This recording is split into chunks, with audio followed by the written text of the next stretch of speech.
जी बेटा, आज हमने पढ़ना है प्रिवेंशन ऑफ क्रूजन। ठीक है जी। प्रिवेंशन कहते हैं कि किस चीज़ का बचाव, ठीक है, प्रिवेंट करना, उसे, उसकी हिफाजत करना, उसे बचाना। प्रिवेंशन वहाँ से निकला है, प्रिवेंट से, ठीक है। और क्रूजन कहते हैं कि जंग लगना ना, केमिस्ट्री की ज़बान में क्रूजन किसको कहते हैं? जंग लगने को। ठीक है जी। तो इससे, क्रूजन से यानी कि जंग से कैसे बचा जा सकता है? हम अक्सर देखते हैं अपने घरों में लोहे की जितनी भी चीज़ें होती हैं, आयरन की, उनको क्या लग जाता है? जंग लग जाता है। हम उनको इस्तेमाल करने से पहले क्या करते हैं? उनके ऊपर पेंट वगैरह करते हैं, ठीक है ना। आपने देखा होगा आपके घर में बहुत सारी ऐसी चीज़ें होंगी जो आयरन की बनी हैं, लोहे की बनी हैं, ठीक है, दरवाजे हैं, गेट हैं, ठीक है जी। उन चीज़ों को आप सबसे पहले क्या करते हैं? रंग करते हैं, यानी कि पेंट करते हैं उनके ऊपर। पेंट करके आप उनको बाद में क्या करते हैं? काबिल इस्तेमाल, यानी कि उनको यूज़ करते हैं, बाद में बनाते हैं, काबिल इस्तेमाल बनाते हैं। ठीक है।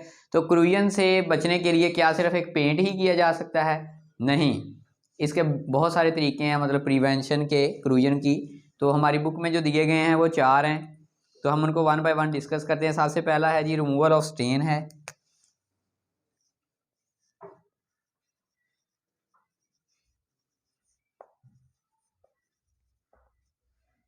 स्टेन, ठीक है जी। स्टेन क्या है जी? आपने उसके ऊपर जो लोहे की कोई भी चीज़ है, आयरन की, उसके ऊपर जो भी दाग धब्बे हैं उनको क्या करना है? साफ़ करना है। अगर आप किसी भी आयरन की चीज़ को साफ़ रखेंगे, ठीक है, डेली उसके ऊपर आप जो है वो अपना कोई ना कोई सफाई के लिए चीज़ जो इस्तेमाल करते हैं वो लगाते रहेंगे, तो वो क्या है? उसके ऊपर ना तो स्टेन पड़ेंगे, दाग धब्बे, ठीक है जी। तो वो चीज़ क्या रहेगी? वो जंग से महफूज रहेगी। आप देखेंगे कोई भी चीज़ है, अगर आप उसे, मतलब ख़ास कर स्पेशली, ठीक है, जो आयरन की बनी हुई है, आप उसे काबिल इस्तेमाल आपके है, लेकिन आप उसे साफ़ नहीं करते, ठीक है। तो या फिर वो वैसी पड़ी हुई है, आपके इस्तेमाल में नहीं है, ठीक है, 5-4 साल से या 2 साल से वो आपके काबिल इस्तेमाल नहीं है, तो आपने वैसे उसे फेंका हुआ है, तो वो क्या हो जाएगी? उसके ऊपर स्टेन से पड़ जाएंगे ना, ठीक है, जंग के धब्बे से आ जाएंगे। तो वहाँ पे क्या हो जाएगा? फिर जंग लगना आहिस्ता आहिस्ता क्या हो जाएगा? स्टार्ट हो जाएगा। ये दाग धब्बे जो हैं इनको दूर रख के हम क्या कर सकते हैं? क्रूजन से बचा जा सकता है। पहला मेथड तो ये वाला है, ठीक है जी। दूसरा है कि पेंट एंड ग्रीसिंग। दूसरा दूसरा काम आपने क्या करना है?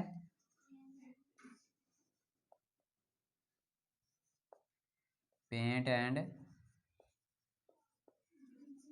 जी, कि वही बात कि हम अपनी अक्सर चीज़ें जो यूज़ करते हैं घरों में, उनको क्या करते हैं? पेंट करते हैं। हमारी ग्रिल्स वगैरह जो हैं घरों की, गेट हैं, उनको हम क्या करते हैं? सबसे पहले पेंट करते हैं, फिर वहाँ हम उनको लगाते हैं जहाँ पे उनकी जगह होती है। तो या फिर क्या करते हैं? ग्रीसिंग करते हैं। जो मतलब मैकेनिकल की चीज़ें हैं ना, फैक्ट्रियों में यूज़ होती हैं, लोहे की चीज़ें जो फैक्ट्रियों में यूज़ हो रही हैं, उनको हम क्या करते हैं? ग्रीस लगा के फिर यूज़ करते हैं, ताकि उनको क्या ना लग जाए? जंग ना लग जाए, ठीक है। तो दूसरा मेथड कौन सा है? पेंट करके या फिर ग्रीस लगाकर हम जंग से चीज़ों को बचा सकते हैं। और तीसरा मेथड क्या है जी? हाँ, और इसमें एक और पॉइंट भी है जो पेपर में डेफिनेशन के तौर पे पूछा जाता है कि स्टेबलाइज़र क्या होते हैं? क्या होते हैं जी? स्टेबलाइज़र। वो इस वाले पॉइंट के अंदर ही उसने इसका, मतलब स्टेबलाइजर का जिक्र किया है। ये जी मुख्तलिफ पेंट्स का कम्बिनेशन है, क्या मुख्तलिफ केमिकल्स का कम्बिनेशन है? क्या है ये? Combination of different chemicals. ये मुख्तलिफ केमिकल्स का कम्बिनेशन है, जिसको हम क्या कह देते हैं? स्टेबलाइजर कह देते हैं। ये आप किस चीज़ के ऊपर रंग वगैरह करते हैं, उसको रंग नहीं ना लगता, तो क्या है? मतलब अच्छी क्वालिटी के जो है, टेक्नोलॉजी ने अब तरक्की कर ली है, बहुत सारी मतलब जदीद टेक्नोलॉजी आ गई है। उस टेक्नोलॉजी की बदौलत हमने क्या किया है? हमने डिफरेंट केमिकल्स का कम्बिनेशन बनाया, उसका नाम रख दिया स्टेबलाइजर। वो हम यूज़ करते हैं, यूज़ करके हम जो है वो क्या करते हैं? प्रिवेंट कर सकते हैं क्रूजन से किसी भी चीज़ को, ठीक है जी। ये जो है ये मौसमी असरात के लिए भी मतलब बहुत ज़्यादा फ़ायदेमंद है। मौसम, मतलब सर्दियाँ हों या बारिशों का मौसम है, मौसम बरसात है, उस मौसम में ज़्यादा बारिशें होती हैं ना, मौसम बरसात में, तो चीज़ों को जंग ज़्यादा लगता है, क्योंकि हवा के अंदर क्या होती है? नमी होती है। जब हवा के अंदर नमी होगी, ठीक है, तो वो क्या हो जाएगा? चीज़ों को जंग लगने के चांसेस ज़्यादा हो जाते हैं। तो इसी तरह जो है वो ये मौसमी असरात से भी बचाने के लिए स्टेबलाइज़र इस्तेमाल किया जाता है। चीज़ों को मतलब बचाते हैं जिनके ऊपर हम इनको पेंट करते हैं। उसके बाद अगला पॉइंट है जी अलाइंग, बहुत ही इंपॉर्टेंट है। असल लफ्ज़ होता है अलाए, तो वहाँ से निकला है अलाइंग।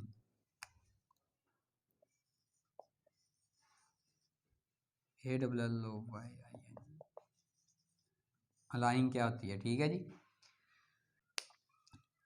सबसे पहले आपको ये पता होना चाहिए कि अलाए क्या होता है, ठीक है। इसकी डेफिनेशन पेपर में आ जाती है, शार्ट क्वेश्चन आ जाता है पेपर में 2 नंबर के लिए, बहुत ही इंपॉर्टेंट है बोर्ड के नुक्ता नज़र से भी, और वैसे भी आप इसे जो है याद रखना है कि ये क्या है, इंपॉर्टेंट क्वेश्चन है अलाए। वैसे भी आपको पूछ लेता है कोई ना कोई बाहर इंटरव्यू में, या फिर आप वैसे मतलब कहीं पढ़ रहे हैं तो स्कूल या कॉलेज में, तो आपसे पूछा जा सकता है कि ये टर्म जो है अलाए क्या है। तो आपने बताना है कि ये दो, ठीक है, दो दांतों का, एक दांत का या एक गैर दांत का कम्बिनेशन भी हो सकता है। अलाए कैसे बनाया जाता है, दो मेटल्स मिलकर, ठीक है जी, एक मेटल और एक नॉन मेटल मिलकर भी अलाय बन सकता है।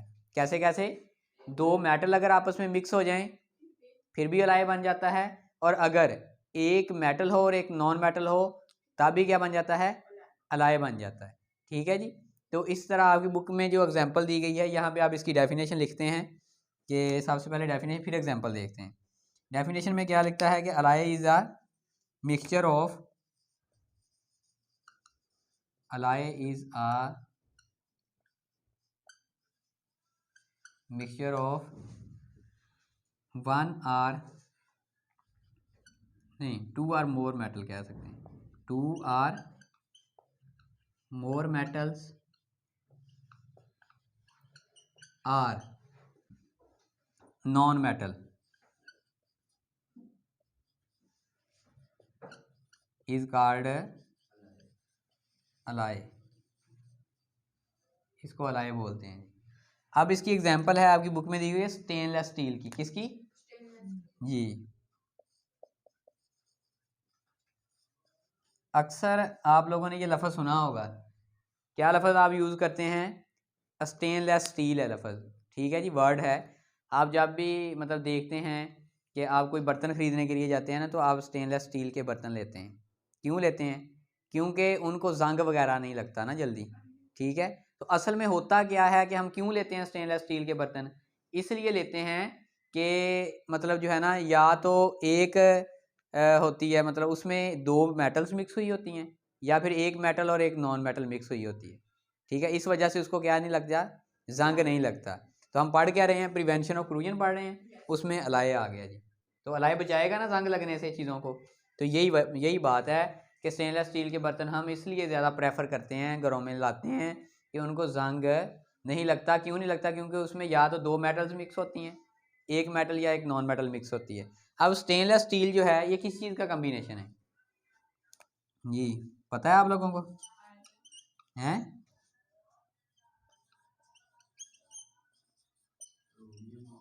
ये किस चीज़ का कम्बिनेशन है, पेपर में अगर क्वेश्चन आ जाए कि जो है स्टेनलेस स्टील किस चीज़ का कम्बिनेशन है, तो आप क्या लिखेंगे, ये तीन मेटल्स का कम्बिनेशन है। कौन कौन सी, आयरन, क्रोमियम और निकल। कौन कौन सी होती हैं इसमें जी, आयरन,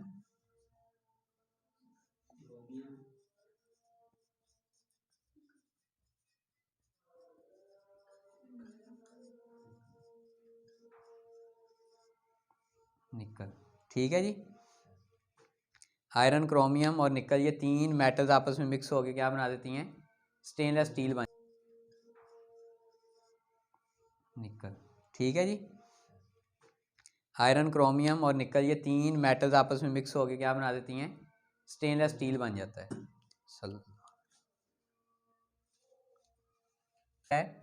वो है जी मेटेलिक कोटिंग,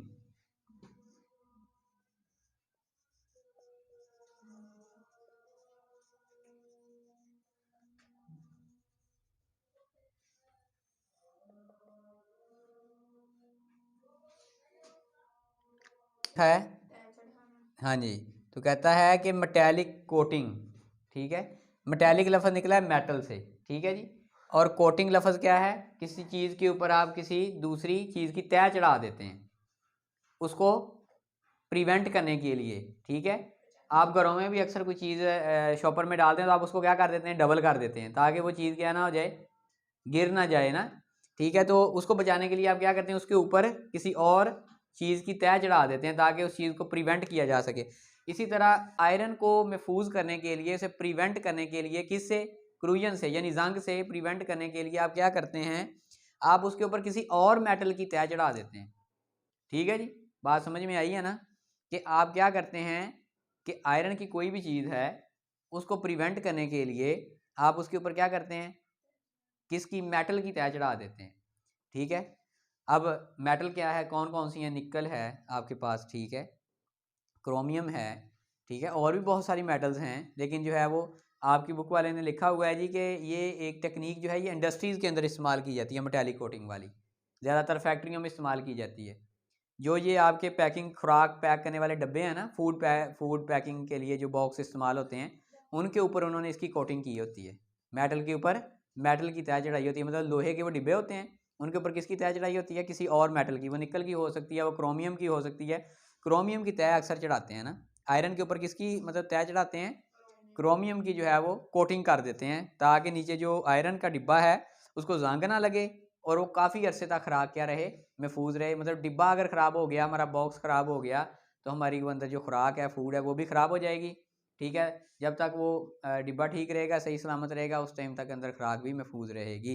इस वजह से इंडस्ट्री वाले इसको ज़्यादा प्रेफर करते हैं मेटालिक कोटिंग को। ये टर्म जो है, ये नाम जो है यही बता रहा है मेटालिक कोटिंग क्या है।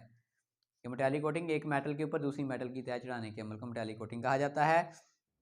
अब वो कहता है कि जी मेटल की कोटिंग करने के लिए ना, ये जो मेटल की कोटिंग हम करते हैं, एक मेटल के ऊपर दूसरी मेटल की तह चढ़ाते हैं, इसको हम जो है वो दो तरीक़ों से मतलब एक मेटल के ऊपर दूसरी मेटल की तह चढ़ा सकते हैं। एक तो फिज़िकल मेथड है और दूसरा कौन सा, इलेक्ट्रोप्लेटिंग का। आज हम उनके नाम सिर्फ पढ़ेंगे, कल हम उनकी एक्सप्लेनेशन पढ़ेंगे। पहला मेथड कौन सा आपको बताया, इलेक्ट्रोप्लेटिंग, इलेक्ट्रोप्लेटिंग